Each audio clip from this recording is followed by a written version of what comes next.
नमस्कार दोस्तों, मैं हूं सुरेंद्र मिश्रा एडवोकेट और आज के इस वीडियो में मैं आपको बताने जा रहा हूं एक टर्मिनोलॉजी जिसका नाम है क्रिमिनल ब्रीच ऑफ ट्रस्ट या आपराधिक न्यास भंग। ऐसे आप नहीं समझ पाएंगे क्योंकि ये एक लीगल टर्म है।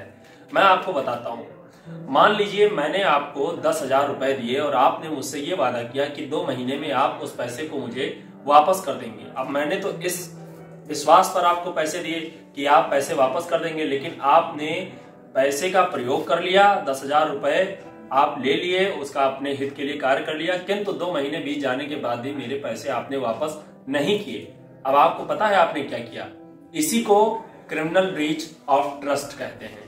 किसी भी प्रॉपर्टी पर आप इंटरेस्टेड होते हैं और इस विश्वसनीयता के साथ आपको किसी पद पर पदस्थ किया जाता है कि आप उस अमुक प्रॉपर्टी को किसी भी अन्य लोगों के हित के लिए डिस्ट्रीब्यूट करेंगे और आप उसमें से उसको बेईमानी पूर्वक अपने हित के लिए प्रयोग कर लेते हैं, तो इसी को क्रिमिनल ब्रीच ऑफ ट्रस्ट कहा जाता है।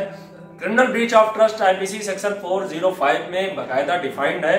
और जब आप इस तरह का कोई भी अपराध करते हैं, मान लीजिए आप एक पब्लिक सर्वेंट हैं और एज ए पब्लिक सर्वेंट होते हुए आपकी ये लायबिलिटी है कि आप किसी अमाउंट को या किसी भी संपत्ति को किन्हीं अन्य ABCDE या किसी भी व्यक्तियों के बीच में बांटें, और आप क्या करते हैं, आप उसको ऐसा न करते हुए उसको बेईमानी पूर्वक आप हड़पने का प्रयास करते हैं या गबन करने का प्रयास करते हैं, तो आप इसी दायरे में आते हैं। इसके लिए पनिशमेंट डिफाइंड है जिसको कि 3 साल तक बढ़ाया जा सकता है। एक नॉन बेलेबल और कॉग्निजेबल ऑफेंस है। हाँ, ये कंपाउंडेबल है, जितने व्यक्तियों का अहित हुआ है यदि वे चाहें तो आपके साथ में वो इसे कंपाउंडेबल कर सकते हैं।